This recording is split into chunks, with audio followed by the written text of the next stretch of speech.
A finales del siglo XIX, el reparto del planeta entre las potencias imperialistas ha terminado.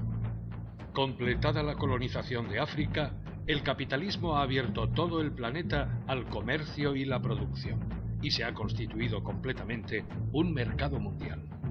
A partir de ese momento, toda potencia que quiera abrir nuevos mercados deberá arrebatárselos por la fuerza a otra.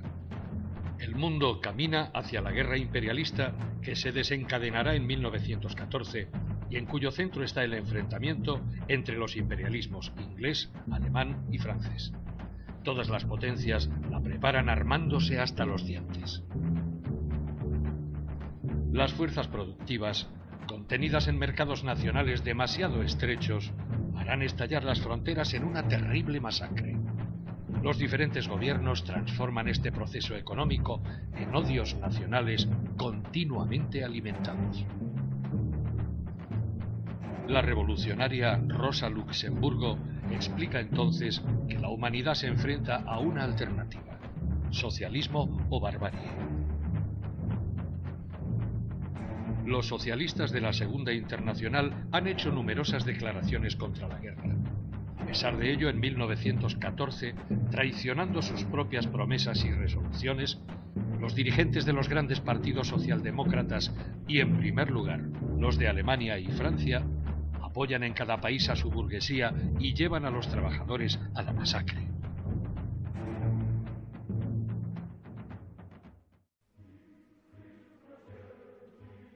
Solo se mantienen firmes a los ideales socialistas un puñado de internacionalistas, como Carlos Liebknecht, Rosa Luxemburgo, Vladimir Lenin, Christian Rakovsky, Yuli Martov o León Trotsky. La mayoría de ellos constata que la Segunda Internacional está muerta para la revolución y asume la necesidad de construir una nueva internacional obrera y revolucionaria.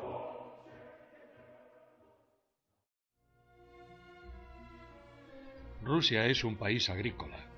En él viven más de 100 millones de campesinos sin tierra, mientras 30.000 propietarios se reparten 70 millones de hectáreas. La clase obrera es una minoría. 6 millones de obreros industriales trabajan en fábricas. Pero muchas de estas fábricas son enormes, como la de Putilov en Petrogrado, con 40.000 obreros. La banca y buena parte de las industrias pertenecen a capitalistas extranjeros. El país tiene una enorme deuda externa con los bancos franceses. De este modo, tanto la burguesía rusa como la monarquía zarista están sometidos a las potencias imperialistas. La monarquía zarista oprime a numerosos pueblos y naciones de Europa y Asia. Rusia es una inmensa cárcel de pueblos.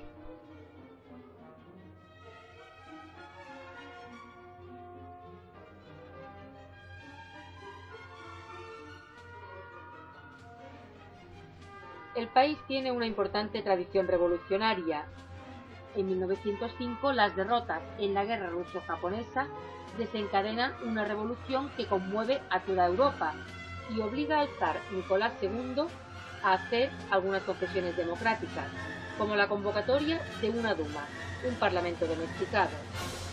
Es en este proceso revolucionario cuando aparecen los soviets como órganos de democracia obrera.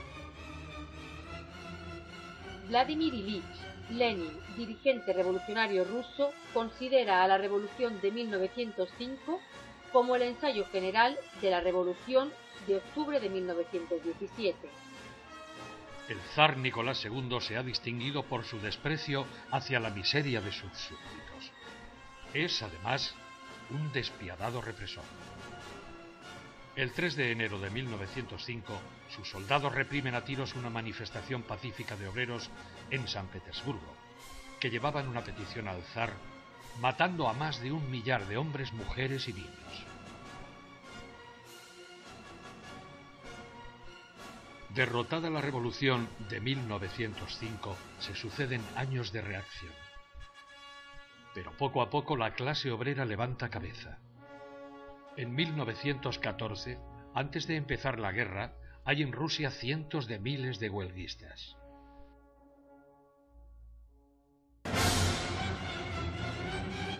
Cuando finalmente se declara la guerra, Rusia entra en ella del lado de la Entente, con Francia y Gran Bretaña, frente a Alemania y Austria-Hungría. Bajo la propaganda de defensa de los eslavos, el imperio zarista oculta sus verdaderos objetivos, recogidos en los tratados secretos firmados con sus aliados: apoderarse de Constantinopla y los estrechos del Mar Negro.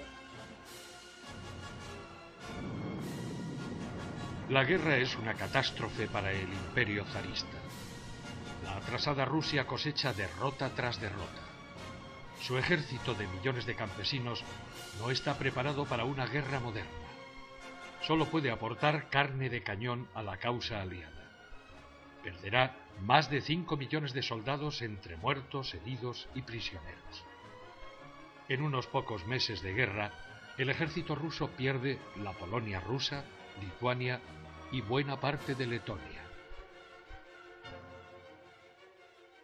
La guerra destruye la economía del país, desorganiza los transportes.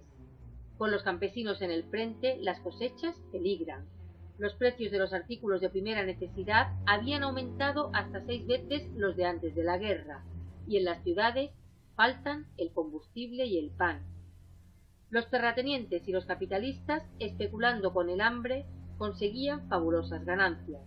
Las huelgas van creciendo y en 1917 se contabilizaban por millares. Y así, cuando la fiesta patriótica se convierte en sangrienta carnicería, un viento de revuelta recorre los pueblos de Europa que se resisten a sus despiadados gobiernos y generales. En Inglaterra y Escocia, entre 1915 y 1918, se perdieron 17 millones de días laborables debido a las huelgas en demanda de mejores salarios y precios más bajos, protagonizadas principalmente por mineros, maquinistas y obreros de los astilleros. También se produjeron protestas contra el servicio militar obligatorio. El gobierno de Lloyd George se vio obligado a realizar importantes concesiones sociales y laborales. En Francia también se produjeron huelgas y protestas por la subida de precios y la falta de combustible. Las protagonizaron en gran medida mujeres a las que no se podía intimidar con el servicio militar. En 1917, la mitad del ejército francés se amotina y se niega a combatir, obligando al gobierno a efectuar importantes mejoras en el régimen del ejército, sin dejar por ello de fusilar a los cabecillas. En Italia, 300.000 hombres se entregan en masa a los alemanes en Caporetto, hartos de la guerra y de sus mandos, que ante la pérdida de la mitad de sus efectivos se ven obligados a efectuar importantes concesiones a la mitad restante de sus soldados. Depuis que je suis né, j'ai vu mourir mon père, j'ai vu partir mes frères et pleurer mes enfants. Ma mère a tant souffert. En todos los frentes, el ejército alemán se ve expuesto al contagio.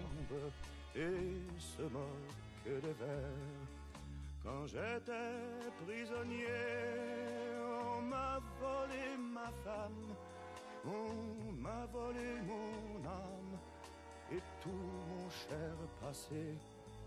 Demain de bon matin, je fermerai ma porte, au nez des années mortes, j'irai sur les chemins.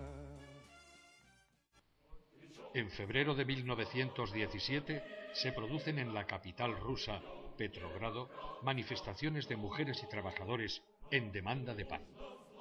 Los soldados, llamados para reprimir las manifestaciones, se niegan a disparar. En los días siguientes se declara una huelga que es masivamente seguida. Los soldados se unen a las manifestaciones. Esta revolución de febrero obliga al zar a abdicar. Se instaura un gobierno provisional presidido por Pavel Miliukov, dirigente del principal partido de la burguesía, y formado por políticos burgueses con la presencia de Kerensky, del partido Trudovike, el ala más moderada de los que se consideran socialistas. Al mismo tiempo que se constituye el gobierno provisional, obreros, campesinos y soldados crean sus propios organismos asamblearios, los soviets o consejos obreros. Los soviets surgieron en la Revolución de 1905, el Ensayo General de 1917. En la base son asambleas de fábricas y regimientos, campos y barrios. Eligen delegados, revocables en todo momento por el propio soviet y responsables de cumplir el mandato de su asamblea. Esos delegados se agrupan en soviets de ciudad o región, hasta culminar en el Congreso Panruso de los Soviets. En la cumbre, un comité ejecutivo que se instala en el Palacio de Taurida. Profundamente democráticos y enraizados en la base, en las fábricas, barrios y regimientos, los soviets se convierten en organismos de poder, coexisten con el gobierno provisional en una situación de doble poder. En los soviets están representados los anarquistas y las diferentes corrientes socialistas, socialistas revolucionarios, mencheviques y bolcheviques. Los socialistas revolucionarios o eseristas defienden una especie de socialismo agrario basado en las comunidades campesinas. Con una tradición de atentados terroristas contra el zarismo, tienen una fuerte base campesina.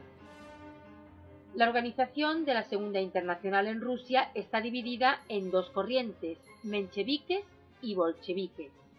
Los mencheviques, que defienden para Rusia una etapa de desarrollo capitalista antes de hablar de socialismo, son partidarios de una alianza con la burguesía liberal. Los bolcheviques, dirigidos por Vladimir Ilich Lenin, han combatido desde 1914 contra la guerra imperialista. En febrero de 1917, mencheviques y socialistas revolucionarios que apoyan al gobierno provisional son fuertemente mayoritarios en los soviets. Incluso la mayoría de los bolcheviques, antes de la vuelta de Lenin a Rusia, se inclina por una actitud conciliadora hacia ellos. Pero la política del gobierno provisional pronto decepciona a trabajadores, campesinos y soldados. Vinculado al imperialismo de la Entente, mantiene la participación de Rusia en la guerra. Condicionado por la presencia de ministros burgueses, se niega a repartir entre los campesinos la tierra de los grandes terratenientes. Aplaza todas las reformas sociales para una hipotética asamblea constituyente que debería reunirse después de la guerra. Campesinos, obreros y soldados no están dispuestos a esperar. En los campos se desencadena una verdadera revolución.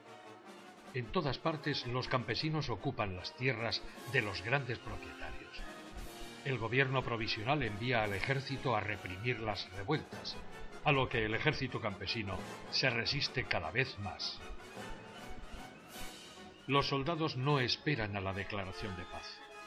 Por cientos de miles desertan, abandonando el frente, especialmente con la llegada de la cosecha. En abril se produce la primera crisis del gobierno provisional.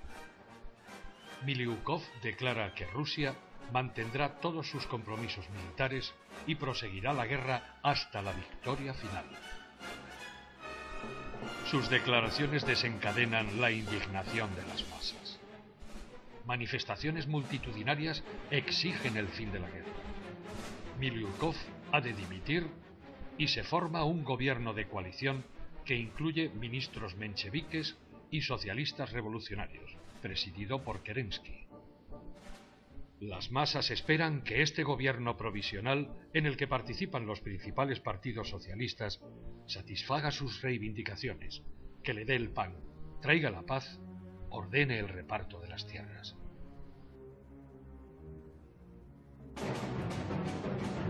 En abril de 1917, Lenin, dirigente bolchevique exiliado en Suiza, llega a Petrogrado. Se enfrenta a los dirigentes conciliadores de su partido, como Stalin y Kamenev, que buscan presionar al gobierno provisional para que oriente su política hacia la izquierda y que tienen como perspectiva convertir al partido en una oposición de izquierdas dentro de la democracia burguesa. Lenin emprende entonces un combate político contra los dirigentes conciliadores de su propio partido, apoyándose en las bases obreras. En sus tesis de abril, Lenin, en minoría dentro de su partido, dice: la peculiaridad del momento actual en Rusia consiste en el paso de la primera etapa de la revolución, que ha dado el poder a la burguesía, a su segunda etapa, que debe poner el poder en manos del proletariado y de las capas pobres del campesinado. Lenin insiste en que los bolcheviques no deben prestar ningún apoyo al gobierno provisional, demostrar la completa falsedad de todas sus promesas. Lenin explica que no es posible satisfacer las reivindicaciones de obreros, campesinos y soldados y mantener la alianza con la burguesía y las potencias imperialistas. Exige a mencheviques y socialistas revolucionarios la ruptura de su alianza con la burguesía y hace una propuesta de gobierno: todo el poder para los soviets, una consigna que se convertirá en el centro del movimiento revolucionario. Consciente de que los bolcheviques son muy minoritarios, dice que su papel es convencer a las masas obreras y campesinas. Explicar pacientemente la política del gobierno provisional y la necesidad de que todo el poder pase a los soviets. Las propuestas de Lenin coinciden con las de otro exiliado retornado, León Trotsky, presidente del Soviet de Petrogrado en la Revolución de 1905. Trotsky llega a Rusia tras un largo viaje en el que ha pasado un mes detenido por las autoridades inglesas en un campo de prisioneros en Canadá. En agosto, Trotsky y sus seguidores de la organización Interdistritos se unirán al partido bolchevique, que a partir de ese momento es conocido dentro y fuera de Rusia como el partido de Lenin y Trotsky. Lenin dirá de él que desde que se unió al partido no hay mejor bolchevique que él. Trotsky será el portavoz del partido en el Soviet, a la vez que uno de sus principales agitadores y el organizador de la insurrección armada. Muy minoritarios en febrero, los bolcheviques irán agrupando en sus filas a los elementos más decididos, a todos los desencantados con la política del gobierno provisional y la actitud de mencheviques y socialistas revolucionarios.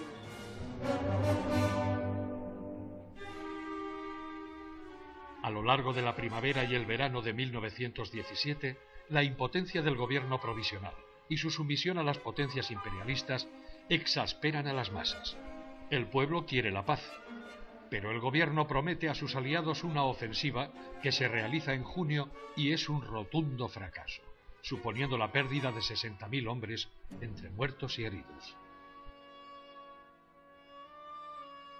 En Moscú y otras importantes ciudades se suceden grandes manifestaciones contra la guerra.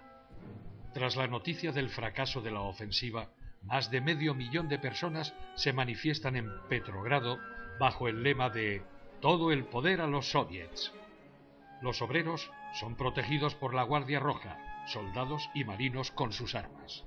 Los bolcheviques recuerdan la experiencia de 1905, cuando las ciudades revolucionarias fueron vencidas por el ejército campesino, y piden prudencia. Han de esforzarse para evitar un choque armado y convencer a las masas de Petrogrado de que aún no ha llegado la hora, que es preciso contar con las provincias y el ejército campesino, cuya evolución política aún no ha madurado. La burguesía, por su parte, exige al gobierno firmeza contra obreros y campesinos. Los cadetes, que representaban a la gran burguesía y a los terratenientes en el gobierno, deciden abandonar el gobierno del cual eran parte, dejando en manos de mencheviques y socialrevolucionarios la responsabilidad de los acontecimientos. Reclaman que se desarme a los obreros y se prohíba la actividad bolchevique. Su presión obtiene resultados. Se constituye un nuevo gobierno de coalición, presidido por Kerensky. Participan representantes de los cadetes que vuelven al gobierno, mencheviques, socialrevolucionarios y socialistas populares. Se designa al general Kornilov como jefe supremo de las Fuerzas Armadas. La burguesía y los generales se preparan para aplastar a la revolución. Los dueños de las industrias cerraban talleres y fábricas.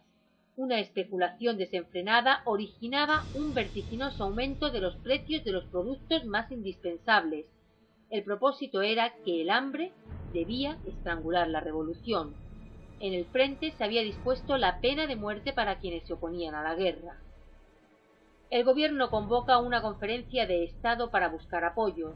En ella, Kornilov y otros generales presentan un programa para sofocar el movimiento revolucionario y poner fin a las ocupaciones de tierras. Exigen la supresión de los comités y de los soviets. Kerensky se pronuncia por un gobierno autoritario. Se desencadena entonces la represión contra los obreros revolucionarios, a la vez que una campaña de calumnias contra los bolcheviques. Cuando la represión ataca a los marinos revolucionarios, Trotsky explica el 26 de mayo.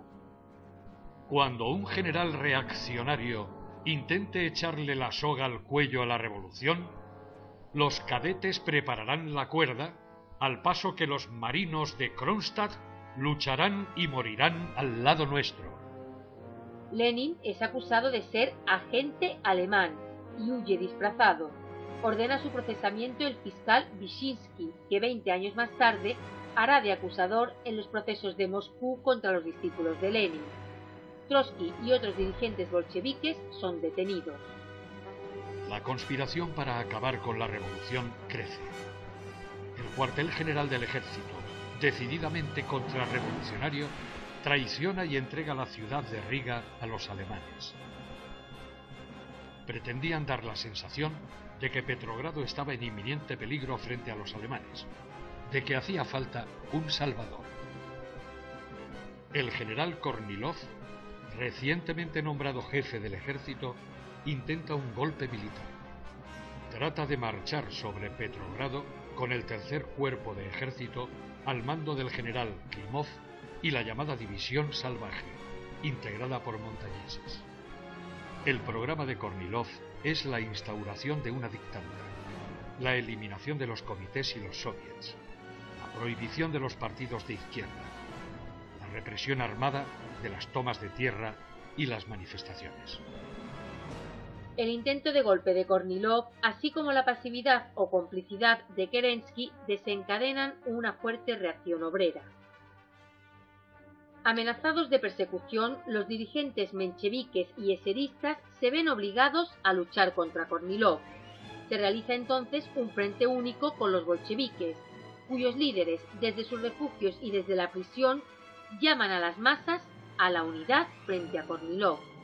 Desde los soviets se organiza la resistencia contra el intento de golpe militar. Sindicatos y partidos organizan la defensa de la capital revolucionaria.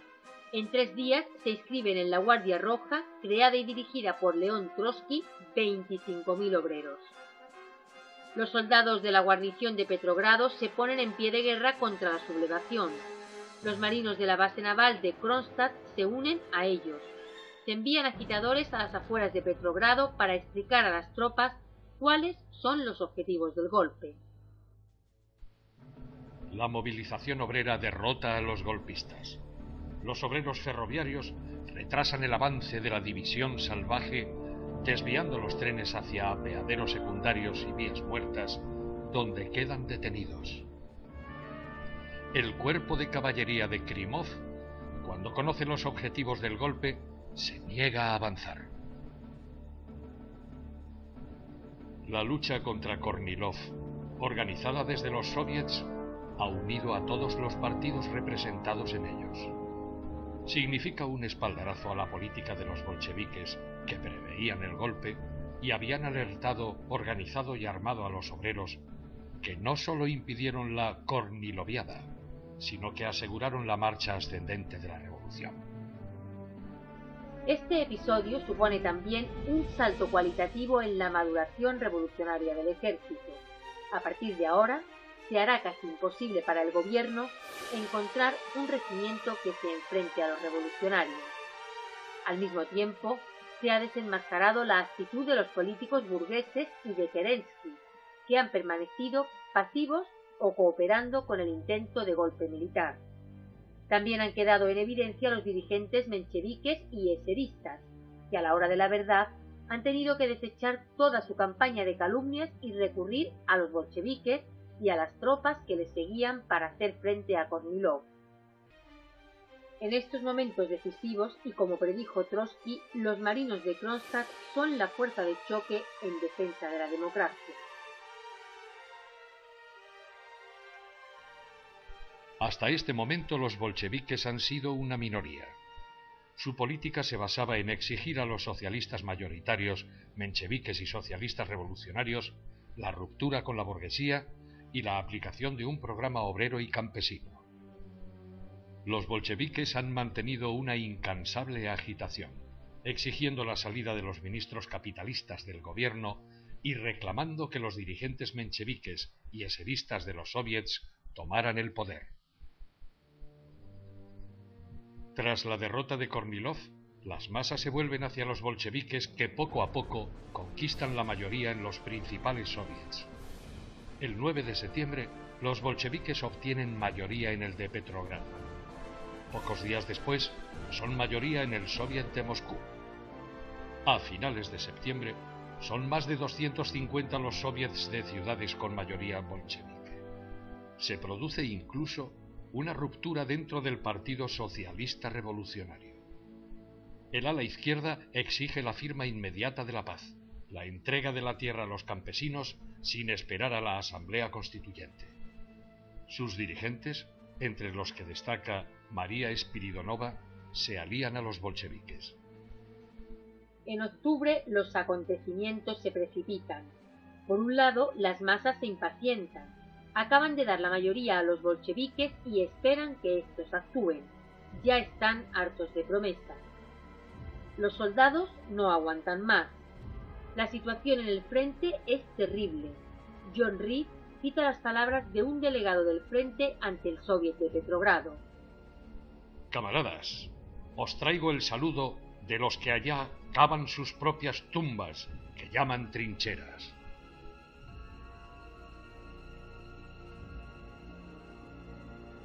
Lenin exige igualmente que el partido pase a la acción, que prepare el derrocamiento del gobierno provisional. Desde su refugio, dirige cartas apremiantes al Comité Central y a las principales organizaciones bolcheviques. Nos amenaza una catástrofe de una amplitud terrible y el hambre. Todo el mundo lo dice, y no hacen otra cosa que votar y rebotar una resolución tras otra. Pero la dirección bolchevique vacila.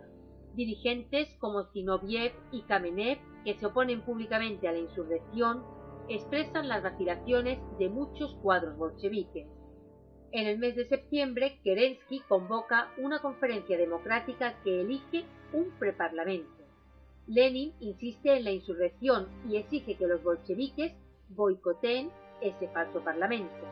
El Comité Central Bolchevique, reunido el 21 de septiembre sin Lenin, que sigue oculto, se divide entre los que llaman a la toma del poder y los que quieren asignar al partido el papel de oposición dentro de la democracia. Los partidarios de la insurrección, capitaneados por Trotsky, defienden el boicot. Ganan por 9 votos contra 8. Los partidarios de participar, alegando la igualdad del voto, exigen una nueva votación en una sesión ampliada, en la que ganan la votación. Lenin, desde su refugio, se encoleriza. Dirige un nuevo mensaje al Comité Central. Hay que boicotear el preparlamento. Hay que retirarse de él hacia los soviets, hacia los sindicatos, hacia las masas. Hay que llamarlas al combate. Trotsky ha defendido el boicot. ¡Bravo, camarada Trotsky!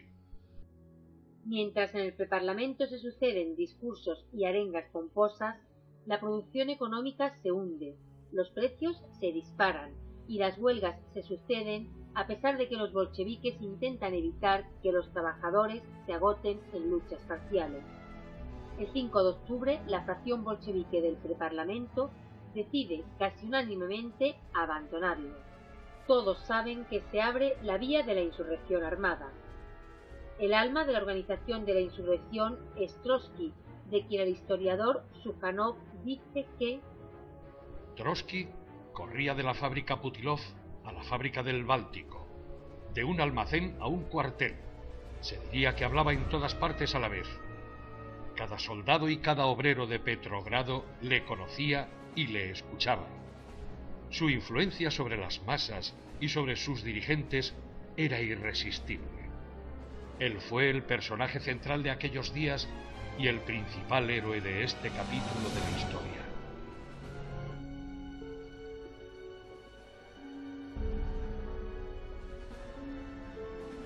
Trotsky propone esperar al segundo Congreso de los Soviets, próximo a celebrarse.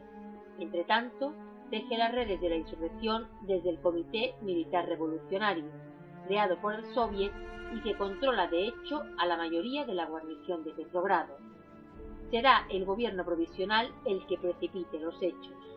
Con la excusa de reforzar el frente, pretende retirar de Petrogrado a la mayoría de regimientos revolucionarios.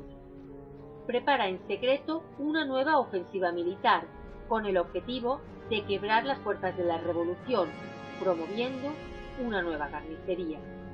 Los soldados, que no soportan más esta situación, se niegan y se dirigen al Comité Militar Revolucionario. La exigencia de la paz hace necesaria la toma del poder.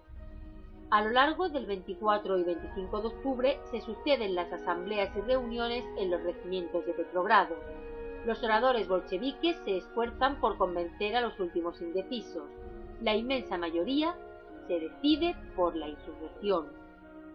El 24 de octubre el gobierno intenta un golpe de mano. Da órdenes de desplazar tropas hacia la capital, de detener a los dirigentes bolcheviques, de cerrar los periódicos revolucionarios. En la noche del 24 de octubre el Comité Militar Revolucionario se ve obligado a hacerles frente. Las tropas del Comité Militar Revolucionario y los destacamentos de guardias rojas y de marines ocupan las estaciones, el correo, la central telefónica y las centrales eléctricas. El preparlamento es disuelto y Kerensky huye disfrazado. John Reed describe así la atmósfera de aquellos días. Petrogrado ofrecía por entonces un curioso espectáculo. En las fábricas estaban repletas de fusiles las salas de los comités. Iban y venían correos.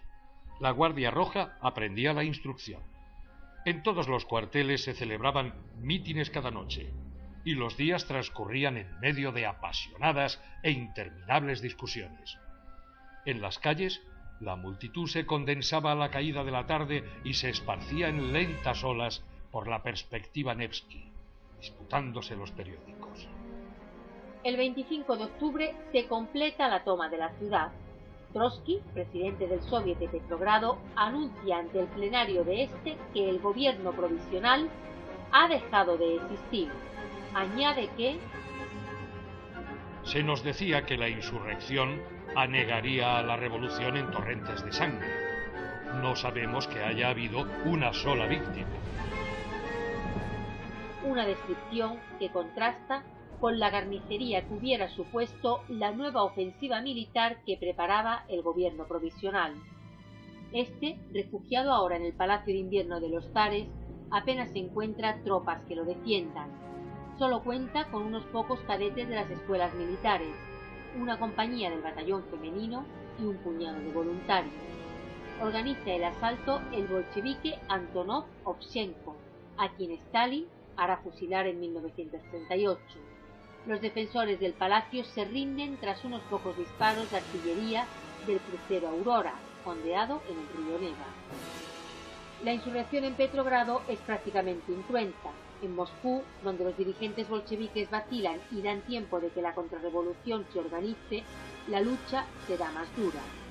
Pero en general, octubre es una insurrección inusitadamente incruenta. Será la intervención extranjera que anima la creación de fuerzas contrarrevolucionarias la que más tarde desencadena una violenta guerra civil. El día 25 se reúne el segundo Congreso Panruso de los Soviets. Es un congreso de obreros y campesinos. Reed describe el desprecio de un intelectual menchevique al verlo. Apenas se parecen a los delegados del primer congreso. Mire usted qué aire de ignorancia y de grosería. ¡Qué masa inculta!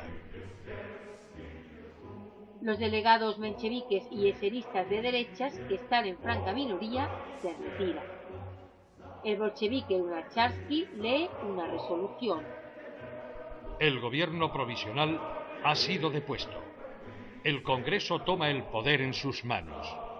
El Congreso decide que todo el poder, en todas las localidades, es entregado a los soviets.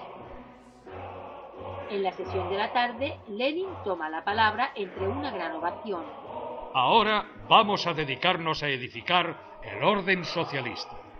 E inmediatamente pone manos a la obra y lee un proyecto de declaración que deberá emitir el nuevo gobierno soviético. El Congreso presta toda su atención.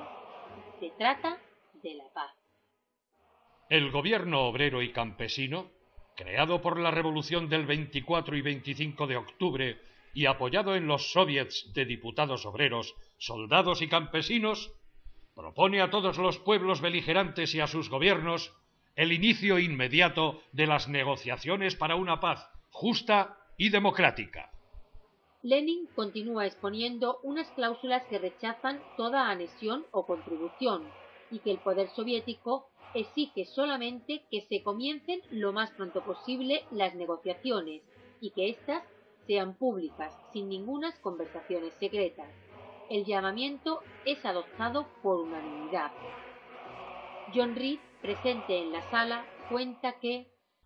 Bruscamente, bajo un impulso general, nos encontramos todos de pie, entonando los acentos arrebatadores de la Internacional. Un viejo soldado de cabellos grises lloraba como un niño. Alejandra Kollontai parpadeaba aprisa para no llorar. Lenin vuelve a la tribuna, ahora para leer el decreto sobre la propiedad agraria. La esencia del decreto está en 2 líneas del artículo primero. Queda abolida la propiedad territorial de los nobles sin ninguna indemnización. Lenin pide que la discusión de este decreto sea breve. Noticias tan importantes para Rusia deben ser publicadas mañana mismo. Nada de aplazamientos. Un delegado socialista revolucionario de izquierda interviene para decir: deberíamos rendir homenaje al partido que desde el primer día, sin palabrerías inútiles, aplica una medida semejante. Una frase que resume la actitud del nuevo poder soviético. Lo que el gobierno provisional ha prometido durante meses, el gobierno de Lenin lo hace el primer día.